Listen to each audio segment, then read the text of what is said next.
Bonjour et merci d'être avec moi sur On ne vous demande pas d'y croire. Aujourd'hui, j'ai l'honneur d'accueillir une médium, mais pas n'importe quel médium. Son nom vous sera peut-être pas inconnu. Si comme moi, vous avez lu le livre de Stéphane Alix, Le Test, mais pas que. Dominique Vallée, bonjour. Bonjour. Et merci d'avoir accepté mon invitation. Avec plaisir. Alors, je vais commencer par une question très banale qu'on a dû vous poser au moins 1000 fois. Oui. Comment a commencé votre médiumnité? Oui, 1000 et plus. Hein, Oui. 1000 et plus. Alors, déjà, ça remonte à ma grand-mère. J'ai une grand-mère paternelle qui était ce qu'on appelait une dormeuse. C'était une personne qui soignait les gens, c'est-à-dire que les gens apportaient le vêtement de la personne malade. Elle prenait ce vêtement entre les mains, elle le magnétisait donc, et elle tombait en narcolepsie. Et donc, sa médiumnité se développait à ce moment-là. Et elle disait, voilà ce qu'il a et voilà ce qu'il faut faire. Ensuite, la personne reportait ce vêtement. Cette grand-mère, je ne l'ai jamais connue. Et bien sûr, on ne m'a jamais parlé de de ce don, plutôt de cette aptitude particulière. Et le problème, c'est que c'est dans l'ADN et qu'il y a un moment où cela se révèle. J'ai passé mon bac, j'ai fait des études d'histoire-géographie, mais vraiment, je ne me voyais pas enseigner. Et puis, j'ai commencé à soigner très tôt les animaux. Je viens du monde du cheval, les chiens, les chats, les chevaux, ça fait partie intégrante de ma vie. Et ce besoin de soigner, de toucher, pour guérir, c'était inné. Mais remettons cela plus de 30 ans. Non, j'ai plus de 30 ans, excusez-moi. Dans ce cas-là. Donc, déjà toute petite, j'avais ce besoin. Mais par contre, pour mon père, lorsque j'ai grandi, il était évident qu'on ne parlait pas de ça. C'est-à-dire que le don de sa maman, c'était quelque chose qui était important, mais en même temps accessoire. C'est-à-dire que ce n'est pas un métier. Pour sa fille, il aurait voulu que je sois institutrice, avocate, mais pas magnétiseur. Comprenons, à l'époque, ce n'était pas un métier. Encore moins pour une femme. On allait voir un rebouteux dans les campagnes, on faisait presque 100 km. Maintenant, vous en avez, dans mon village, j'en ai 7 ou 8, vous voyez. Voilà, ça s'est développé de manière, une excroissance un petit peu particulière et voilà, un peu sauvage, on va dire, un peu sauvage, voilà. Donc, à un moment donné, je me suis quand même installée en tant que magnétiseur. Et là, j'avais un jour, je me souviendrai toujours de ce premier exemple, enfin, de cette première vue d'un défunt. Cette dame avait perdu son mari, c'est tout, elle m'a dit qu'elle était veuve et je travaillais sur elle parce qu'elle avait une lombalgie. Et brusquement, j'ai vu en face de moi un monsieur avec une chemise hawaïenne, très bronzé, très souriant, avec une jolie moustache. J'étais très gênée parce que je me dis, qu'est-ce que je fais avec cette vision que j'ai? Et puis je sentais qu'il fallait que je parle. Et je lui dis, vous avez perdu quelqu'un, donc vous avez perdu votre mari, mais excusez-moi, enfin je vous dis ça comme ça, je prends un air le plus léger, le plus décontracté possible. Et je lui dis, est-ce qu'il avait une chemise hawaïenne, une jolie moustache et le teint très hâlé? Et là je me dis, si je me trompe, là je me couvre de pipi, là c'est terminé pour moi. Et elle me dit, oui, effectivement, mon mari était comme ça, mais elle n'en revenait pas et ça lui a apporté une joie absolument, ça a été accepté avec une grande facilité et un grand bonheur pour elle. C'est ce qui m'a permis de me dire, bon, voilà, ça y est. C'est cette joie qui vous a C'est déjà le fait de ne pas m'être trompée, le fait de lui avoir apporté quelque chose de précieux. Ce qui est curieux, elle n'a pas été étonnée, elle aurait pu avoir peur, mais en disant, mais qu'est-ce que vous me dites? Oui, c'est mon mari, mais pourquoi vous me parlez de ça? Pas du tout, ça a été accepté comme vraiment un cadeau du ciel pour elle. Et voilà, ça a été ma première expérience, je dirais, qui a été après suivie de plein d'autres. De plein d'autres. Et c'est vrai qu'à cette époque, j'ai fait une chose que je ne ferais peut-être pas maintenant si je m'installais. Quand j'étais magnétiseur et ma médiumnité s'est développée quand l'élève est prêt, le maître arrive. Hein. Mais j'ai arrêté le magnétisme à cette époque-là parce que je ne voulais pas que dans l'esprit des gens il y ait confusion. C'est déjà une femme magnétiseur, c'était pas forcément très bien vu. Alors une femme médium magnétiseur, ça faisait beaucoup. Donc j'ai arrêté le magnétisme et en fait je n'ai repris il y a à peu près une dizaine d'années, mais pendant longtemps j'ai mis de côté le soin. Et est-ce qu'on s'améliore? Par exemple, le magnétisme, vous sentez que vous vous améliorez d'année en année? Alors, je pense qu'on s'améliore les premières années parce qu'on prend de plus en plus confiance en soi, on voit les résultats que l'on obtient. Moi, j'avais une personne, enfin maintenant on apprend à magnétiser, nous on n'apprenait pas du tout, on se débrouillait comme des grands. Par contre, j'avais un ami qui était très précieux, qui était un grand magnétiseur, qui s'appelait Jacques Montagnier, paix à son âme. Il m'est arrivé des petites anecdotes quand je commençais à magnétiser une personne et que, rentrant chez elle, elle avait des spasmes, des vomissements. J'ai dit, mon Dieu, je l'ai tué.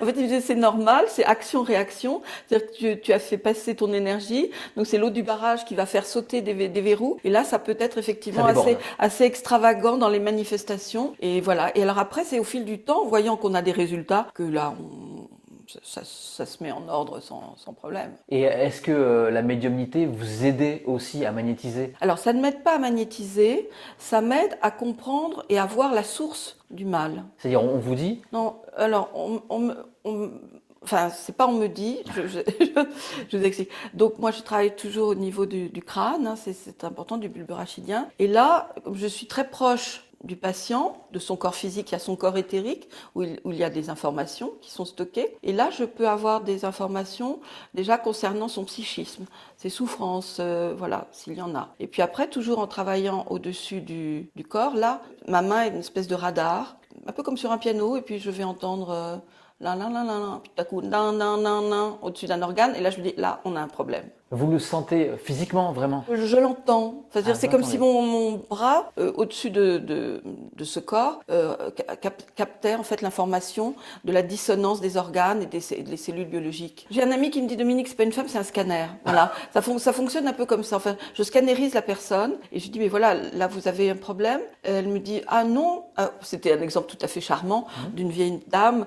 J'arrive au niveau de son sein et je lui dis, mais qu'est-ce que vous avez au niveau du sein? Elle me dit, bah, j'ai rien au niveau du sein. Quand même, il y a quelque chose qui est pas net. Elle fait, oh là là, mais j'ai eu un abcès au niveau du sein, on m'a enlevé le mamelon, mais c'était terminé. Mais il faut savoir que le corps a une mémoire et que ce que je captais, c'était effectivement ce qui s'était passé. Et vous le sentez sans toucher, c'est-à-dire avec le corps éthérique comme ça, en passant? Voilà, c'est le double lumineux du corps physique. Hein, Et vous le voyez corps éthérique. aussi Non, je ne le vois pas. Parfois, ça peut m'arriver, mais là, dans le cadre du soin, je cherche pas à voir quoi que ce soit, puisque voilà, vraiment comme un scanner, vous voyez, je passe, et là, j'ai les infos qui vont arriver à mon cerveau, qui vont dire voilà. Alors, si c'est pas en train d'arriver ou si c'est pas déjà installé, c'est que c'est antérieur. Ce qui va arriver, vous le voyez aussi? Ça peut arriver. Ça m'est arrivé avec un monsieur qui avait au niveau des poumons, je sentais quelque chose de pas très net. Je lui dis mais voilà, je lui ai dit, il me dit non ça va, mais j'ai écouté à l'occasion passer quand même une radio et en fait il avait une tache sur le poumon. Il souffrait pas encore de la pathologie qui aurait suivi. Donc si j'ai pu lui sauver la vie, mais tant mieux, je suis ravie. Et alors la médiumnité, donc Oui. vous m'avez dit, vous voyez donc le défunt. C'est la première fois que vous avez eu cette expérience? Oui, là de médiumnité? c'était particulier. Effectivement, il s'est présenté à moi, mais après ça se traduit autrement. Ah, Enfin, comment quand ça je se traduit, travaille, alors lorsqu'une personne vient me voir, je lui demande de m'apporter le support d'une photo. Ouais. Voilà. Il est évident qu'elle ne doit, lorsqu'elle prend contact avec moi, ne me donner absolument aucune information, éventuellement le lien de parenté, mais pas de prénom, pas de date, rien du tout. Elle vient avec sa photo. Et là, je dois, ce qui est absolument essentiel, identifier le défunt. D'accord ? La médiumnité, c'est pas il va bien, tout va bien, il vous aime, ça n'importe quel crétin moyen est capable de le dire. D'accord ? Donc c'est la partie première, c'est l'identification du défunt à travers sa vie, sa mort, ce qu'il aimait, ce qu'il n'aimait pas. Dans cette première partie, elle ne me répond que par oui ou par non. Elle ne me parle pas. Ce n'est pas à elle de parler, c'est au défunt de parler de façon à ce que celui qui est en face de moi reconnaisse son défunt. D'accord ? Et là, c'est là où on a des choses qui sont extrêmement émouvantes et très jolies parce que, et une fois que l'identification est finie, que la personne, elle peut également enregistrer, annoter tout ce qui a été dit, on va revenir sur tout ce qui a été dit, parce que c'est frustrant de répondre que par oui ou par non. Donc on revient, et là on étoffe et on pose des questions, voilà. Et là, elle repart avec un package complet de son défunt, et là, elle ne peut dire, mais oui, c'est lui. Il peut arriver qu'on ait un échec aussi. Ah, ça peut arriver donc. Bien sûr. C'est un travail authentique. C'est-à-dire un défunt qui vient pas? Voilà, c'est un travail authentique. Si un défunt ne veut pas venir, je ne peux pas aller le chercher, vous comprenez? Est-ce qu'on change quand on est là-haut? Si on a une rancœur vis-à-vis de quelqu'un, on la garde là-haut? Alors déjà, s'il y a un contentieux entre celui qui est en face de moi et le défunt, il peut ne pas venir. Donc il y a un ego quand même là-haut alors? Non, mais s'il y a des choses qui ne sont pas encore réglées, voilà. D'accord. Je vais vous donner un exemple. Une jeune femme vient avec la photo de sa sœur décédée, elle apprend que sa sœur était décédée, elle ne s'était pas parlé depuis 20 ans, elle se haïssait copieusement, et elle arrive en me disant, tiens, peut-être qu'on va se réconcilier maintenant qu'elle est partie. Et l'autre n'a jamais voulu venir. Remarquez, c'est une preuve. Ben, voilà, c'est ça. C'est-à-dire, c'est un travail authentique. Le médium, c'est juste un canal, un intermédiaire. Ça s'arrête là. C'est rare, hein, si on fait autre chose, hein, j'imagine. Mais ça peut arriver. Moi, je l'explique toujours avant de commencer une consultation, que on peut avoir ce genre de soucis. Bon, ça arrive pas très souvent. Non, mais ça arrive, voilà. Je dis, on a 80% de réussite. Est-ce qu'on change, alors je reviens un peu à l'ego qui disparaît ou pas, quand on monte? Est-ce qu'on change notre personnalité un petit peu ou on reste comme on était? Non, il y a sûrement une évolution obligatoirement en fonction de ce que veut l'âme. Il n'y a personne là-haut qui vous tire en disant non, maintenant tu vas avancer, tu vas grandir. Vous êtes libre. C'est ça l'amour divin, c'est aussi la liberté. Et on est accompagné, on n'est pas seul. De l'autre côté, on retrouve bien sûr ce qu'on a perdu, parce que le lien d'amour n'est jamais coupé. C'est pour ça que parfois au moment de partir, il y a des personnes qui sont parties avant nous qui viennent nous chercher. Oui. Voilà, ça, on en parlera peut-être plus tard. Oui, bien sûr. Et donc de l'autre côté, effectivement, il y a une évolution. Mais ce qui est important, après, à la limite, ça ne nous appartient plus, vous comprenez. Ce qui est important lorsqu'on a ce contact médiumnique, c'est que celui qui est en face de moi reconnaisse son médium. Hier, par exemple, j'avais une dame, elle voulait faire un contact avec son papa, et il arrêtait pas de me parler de son nez, parce qu'il arrêtait pas de toujours faire ça. Et ça, c'était un truc tellement... Ben oui, il arrêtait pas, on lui disait toujours, mais arrête de te gratter le nez. Et ça, c'est des choses, si vous voulez, ça paraît un peu léger, mais pour elle, c'était essentiel. C'est un détail qu'on ne peut pas inventer, vous comprenez, le fait de se gratter le nez. C'est vous qui appelez les défunts ou alors c'est les défunts qui viennent à vous à chaque fois? Non, j'appelle personne, moi. Ils savent que la personne qui désire faire ils le savent de l'autre côté. Et des fois, il m'arrive de les avoir avant. Ah, Oui, ils savent de l'autre côté, ils suivent. Et donc, moi, j'ai pas appelé, je me pose. Il faut être le plus tranquille possible. Hein, j'ai pas de... Et s'il veut venir, il vient, voilà. comme vous dites, faut être le plus tranquille possible. Est-ce que c'est un état permanent, cette médiumnité?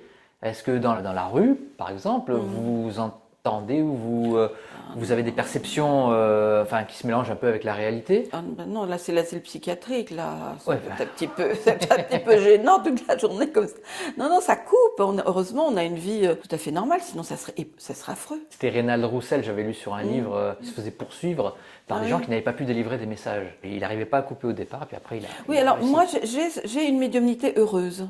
Je sais qu'il y a des médiums qui sont attaqués, ou ça peut arriver, ou envahis. Hein. Moi, j'ai pas eu ça. J'ai eu des attaques diaboliques. J'ai eu une ou deux attaques parce que visiblement on peut déranger aussi. Hein, parce qu'on essaye de faire le bien. Mais non, dans mon quotidien, j'ai mon hypersensibilité pour certaines choses, bien évidemment. Mais je ne veux pas que ça me gêne dans ma vie de femme et d'humaine, tout simplement. Et vous pensez que le mal existe aussi de l'autre Mais côté? si le bien sûr. existe, le mal existe. Ouais. Hein.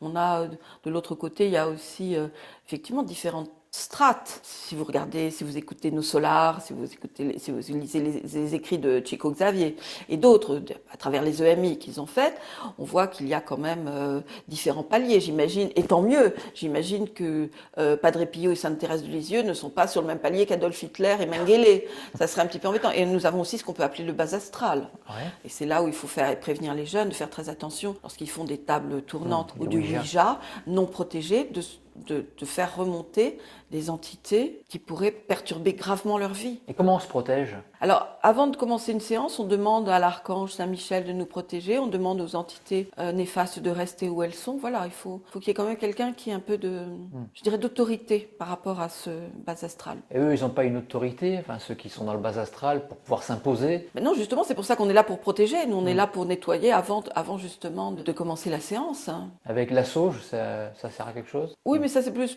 pour désinfecter une maison. D'accord. Mais pourquoi pas mettre une bougie, oui, si on veut, mais aussi... C'est l'intention, surtout. C'est l'intention, Ouais, voilà, d'accord. qui fait qu'il faut que ça soit vraiment bien, que les gens soient protégés. Alors, vous avez aussi des actualités avec les médias. On vous avait vu sur M6.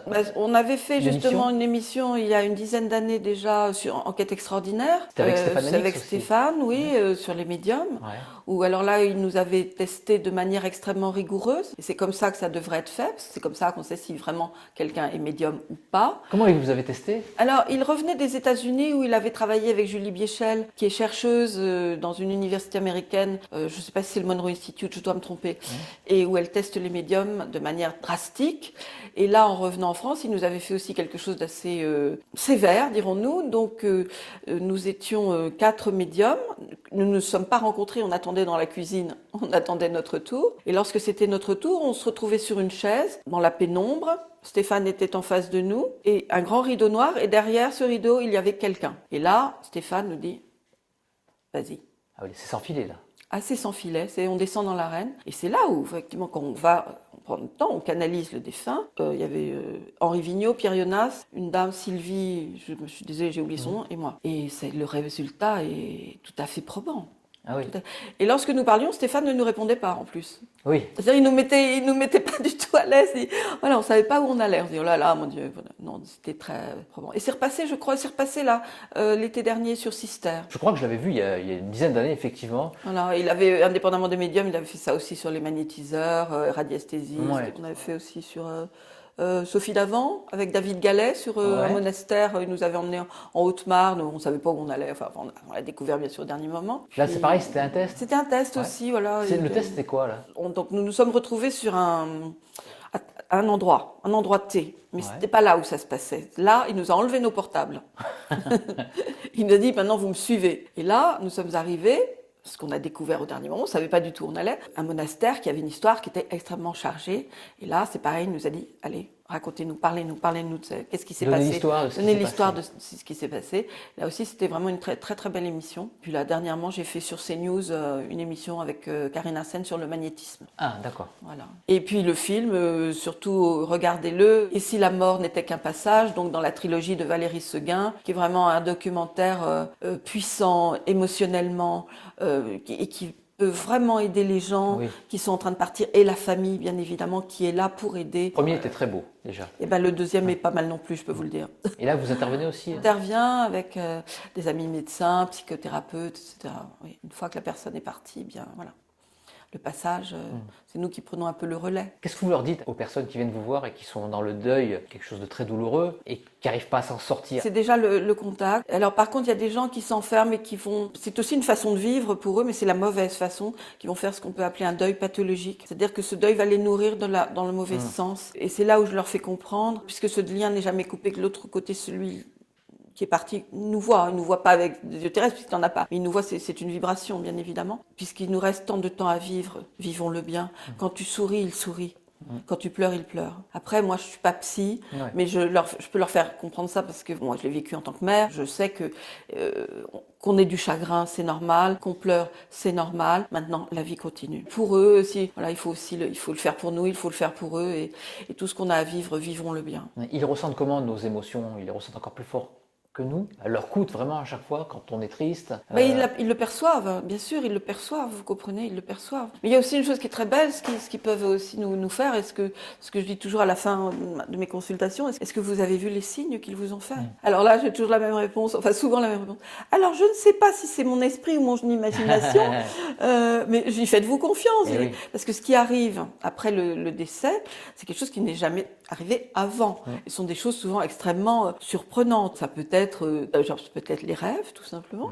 Ça peut être des fois des objets qui bougent, qui tombent, une lumière qui s'allume, qui s'éteint, la sensation qu'on vous frôle, un parfum, la sensation d'une présence, la sensation d'une immense protection, un nuage en forme de cœur, un oiseau qui vient frapper à la fenêtre, une coccinelle. Parce qu'ils vont souvent, quand ils utilisent les animaux, bien sûr, ils utilisent des animaux qui sont malléables. Ils vont pas faire intervenir un éléphant. D'abord, on n'en a pas dans la région. Donc, ce sont des choses qui sont... ah bah ouais, quand même, c'est bizarre. Et là, on prend. Non, c'est pas ton imagination. Non, c'est... Parce qu'après, on n'est pas décérébré, on n'est pas stupide. Mais si tu n'acceptes pas ces signes en disant, oh là là, je sais, non, mais c'est pas possible, il va arrêter. Il dit, bon, bah, oh, tu vois pas là, bon, bah, ok, on s'arrête, hein. Je ferai la même chose de l'autre côté. S'il voit pas, il voit pas, tant pis pour lui. J'ai eu l'exemple comme ça d'une dame qui avait perdu un fils et je lui dis, est-ce que vous avez eu des signes? Et elle me dit non. Et elle me dit non. Et puis, de toute façon, moi, tout ça, j'y crois pas. Ah bon? Et elle vient vous voir. Oui, voilà. Des fois, on a des choses un petit peu particulières. Oui, il y a des gens, des fois, qui ont des... Ils cherchent des preuves concrètes qui seront indiscutables. Je devais être son troisième médium. Il est évident que quand une personne comme ça s'assoit devant vous et qu'elle est fermée, il ne s'agit pas d'être béat, hein, on n'est pas d'être complètement hébété face à un médium, mais il faut un minimum de respect, de détente pour que l'autre puisse être canalisé. Je ne sais pas ce que cherchait cette femme, je ne sais pas. Elle avait peut-être envie de rester dans sa certitude que de l'autre côté, il n'y a rien. Ouais. Non, mais vous savez, je vais vous dire, j'ai même eu une maman un jour qui venait d'Angers avec un petit garçon de 8 ans qui avait été assassiné. Enfin, ça, je l'ai su après. Hein. Et je lui dis, mais il y a un fautif. Dans le décès de l'enfant, je sentais qu'il y avait une faute qui avait été faite. Non, pas du tout. Non, je prends un peu de haut comme ça. Là, je commence à m'énerver un petit peu parce que je sentais que je disais était vrai.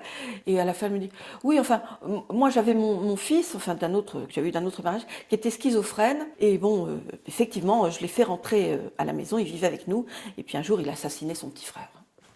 Alors effectivement, s'il n'y a pas de fautif, là, faut me dire. Et là, je dis, écoutez, madame, vous savez, on va s'arrêter là. Parce que moi, à un moment, j'ai une espèce de pression. De l'autre côté, on me met une espèce de pression en me disant, bon, écoute, non, laisse tomber, c'est pas pour elle, là, tu vois, elle est pas prête, elle est peut-être encore trop dans la souffrance. Je peux comprendre, mais c'est comme si, comme c'est bon, arrête, Dominique, arrête. Ça va pas le faire. Non, mais si elle comprend pas ce que je dis, tu vois, il faut qu'il y ait une osmose, il faut qu'il y ait quelque chose, il faut qu'entre celui qui est en face de moi, il y a un joli échange, que l'autre soit plus léger à travers cet échange. Parce que des fois, il peut arriver qu'il soit un peu, que le défunt se dise, oh là là, mais qu'est-ce que je fais là? C'est un moment de partage, c'est un moment unique, c'est un moment rare. Mais il y a des gens qui viennent et qui des fois ne sont pas prêts pour recevoir. Est-ce que la police vous a déjà contacté? Oh là là. Alors, la gendarmerie, alors on va faire step by step. Hein. Là, il peut arriver que la gendarmerie locale me contacte ou certains de mes confrères pour un cas précis d'une personne qui a disparu d'une boîte de nuit ou quelqu'un. Voilà, les parents vont à la gendarmerie et disent voilà. Donc les gendarmes nous connaissant viennent nous voir. Mais par contre pour des cas plus médiatisés comme l'affaire Estelle Mouzin ou plus récemment Fiona, voilà. Bon, on avait dans la première enquête sur Estelle Mouzin, j'avais une amie radiesthésiste dont le mari était lieutenant-colonel de gendarmerie à l'époque. On a eu contact avec Versailles, la CRPJ de Versailles qui était en charge de l'enquête. On leur a donné les éléments, mais visiblement, ils ne veulent pas travailler avec nous. Ah bon? Non. Excusez-moi, mais la guerre des polices, ça existe. Et que si en plus un médium intervient là-dedans, je veux dire, c'est vraiment Alison Dubois n'existe pas en France.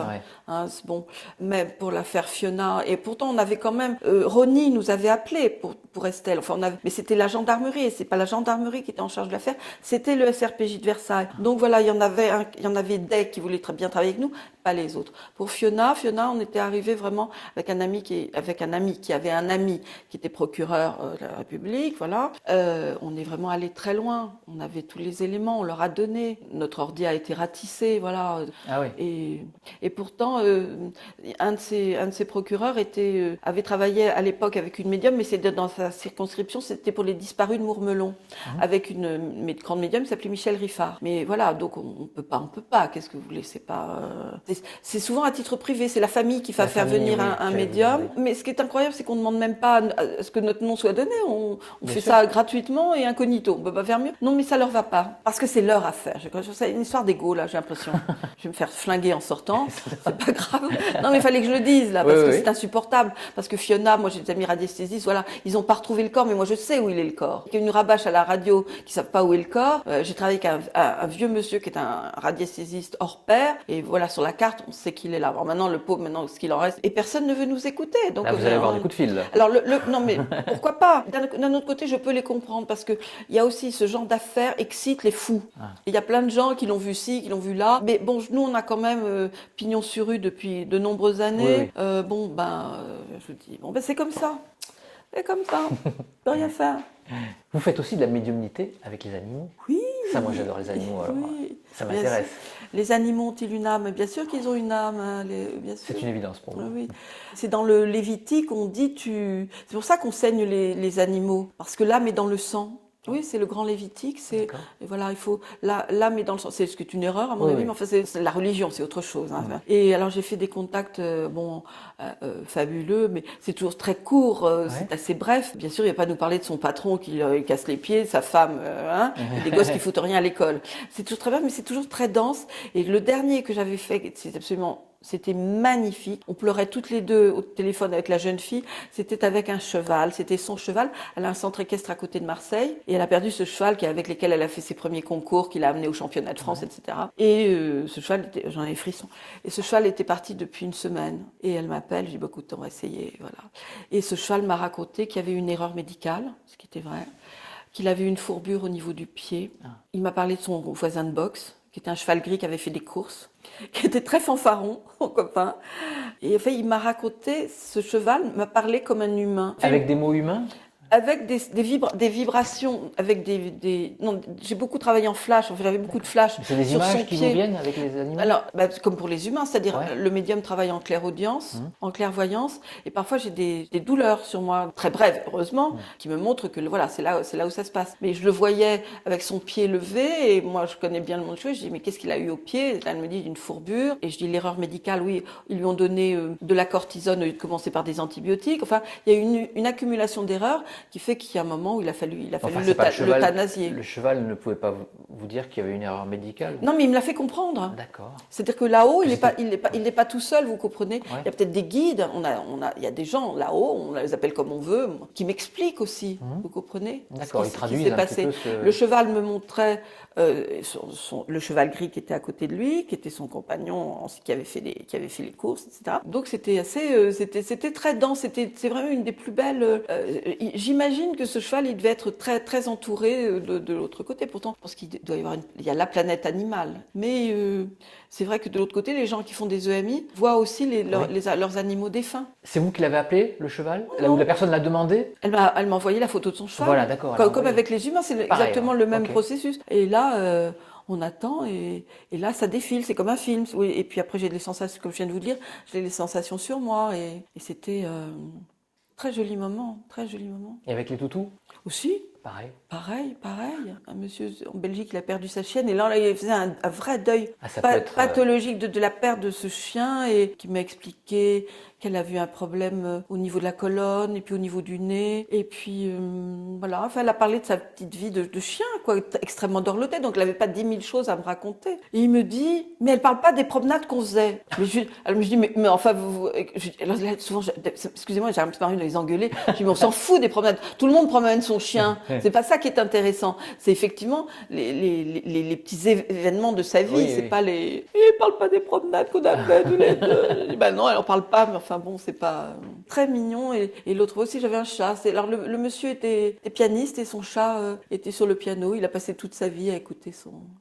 Et puis, il y a aussi des animaux, notamment chez chiens et chats, qui me font comprendre, et ça, je voudrais passer un message là. Vous savez, quand on va perdre un animal, on a une chance par rapport aux humains, ce qu'on ne peut pas faire, quand ça va mal, quand ça va très mal. Je crois qu'il faut abréger leur souffrance. Il y a des gens qui ne savent pas faire ça. Est-ce que c'est de l'égoïsme? Est-ce que c'est une forme d'incapacité? Mais traîner son chien pendant 15 jours, un mois, alors que le chien il mange plus, il est là, il est réduit à l'état de légume, c'est pas possible. Parce que souvent, lorsque je fais le contact avec des animaux qui ont vécu ça, c'est la première chose qu'il me dit. C'était trop long. Ouais. C'était trop long. Et je sens la souffrance de cet animal et je suis obligée de le dire. Je dis, bon, écoutez, si vous avez un proche, un chien, je vous en supplie, s'il arrive quoi que ce soit, nous sommes des adultes responsables. Hein. Notre chien, c'est pas un toutou qu'on va prolonger parce qu'on veut pas le voir partir. Faites-lui la grâce, par amour pour lui, s'il vous plaît, arrêtons là. Est-ce que les défunts communiquent plus facilement avec les animaux qui sont déjà là-haut? Est-ce que la communication elle est plus fluide que nous avec un animal sur le plan terrestre? Ah, je sais pas. Ils doivent parler le même langage. Ah ben bien sûr, mais ils sont avec nous, ils sont avec nous de l'autre côté. C'est la même relation d'amour, hein. Mais je sais pas si le langage change, c'est la même relation d'amour. Et d'ailleurs très souvent, moi je sais moi je vois beaucoup dans ma maison, j'ai beaucoup d'animaux qui sont partis. Des fois très souvent, et ça arrive aussi à beaucoup de personnes, de voir pouf tout à coup une ombre qui passe dans la maison. Mais de l'autre côté, on est avec eux, mais je pense qu'on doit entretenir le même genre de relation. Il doit pas y avoir, il y a pas de différence. Bah, j'espère, C'est le langage, c'est un monde de vibrations, de couleurs là où c'est pas les mots, hein. On Ouais. n'a plus de bouche. Oui, c'est pour Et ça que je vous disais ça. c'est la vibration d'amour qu'on échange avec son animal. Bah, on retrouve nos animaux. Bah bien sûr. Ah, c'est super. Bah tiens, il y a Eh intérêt. oui. Il y a intérêt. Moi j'ai une armée d'animaux qui va m'attendre. Oui, et moi donc. Dominique, est-ce que Oui. vous voulez ajouter quelque chose? Alors, je voulais présenter Voilà.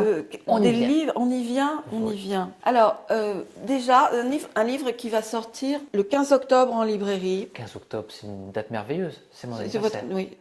Oui. Alors, si vous le dites, ravi. Je n'en doute pas. Une psy parle aux esprits, c'est Martine Gerco, qui est une amie, qui avait préfacé d'ailleurs mon dernier livre, qui est psychothérapeute, psychanalyste, chamane. C'était l'élève de Stanislas Grof. C'est une femme qui écrit admirablement bien. Et ce livre, c'est une pure merveille. Donc, je vous le conseille dans toutes les bonnes librairies. Stéphane Alix a même mis un petit mot. Ouvrez ce livre et vous ne parviendrez plus à vous arrêter. Tout est dit. Il y a également le livre de Sophie Reverdy, L'intuition du zéro coupé. C'est l'histoire d'une enfant qui était obèse et qui a lutté contre cette obésité et qui a créé un centre qui s'appelle Smart and Like, qui est un des premiers centres mondiaux. Et c'est une femme, elle a un parcours absolument extraordinaire. C'est très très bien écrit également. Donc Sophie Reverdy, L'intuition du zéro coupé. Et pour terminer, les trois jours et demi après la mort de mon père, de Valérie Seguin. Valérie Seguin perd son papa et au lieu, je vous fais le pitch, hein, et au lieu de sombrer dans un profond chagrin, elle va ressentir l'amour inconditionnel que lui envoie son papa de l'au-delà, alors que c'est quelqu'un, et c'est une famille d'athées, hein, c'est des gens qui croient en rien, et notamment pas le papa qui est parti. Valérie Seguin est également la réalisatrice du film Et si la mort n'existait pas, Ouais, d'accord. et également Et si la mort n'était qu'un passage, qui est à présent que vous pouvez louer ou acheter pour la modique somme de 4,50 Sur € ou Vimeo. 7,99 € sur Vimeo. Voilà, merci. Merci beaucoup, Merci Dominique. Philippe, hein, merci Philippe. Et à très bientôt. Merci à vous.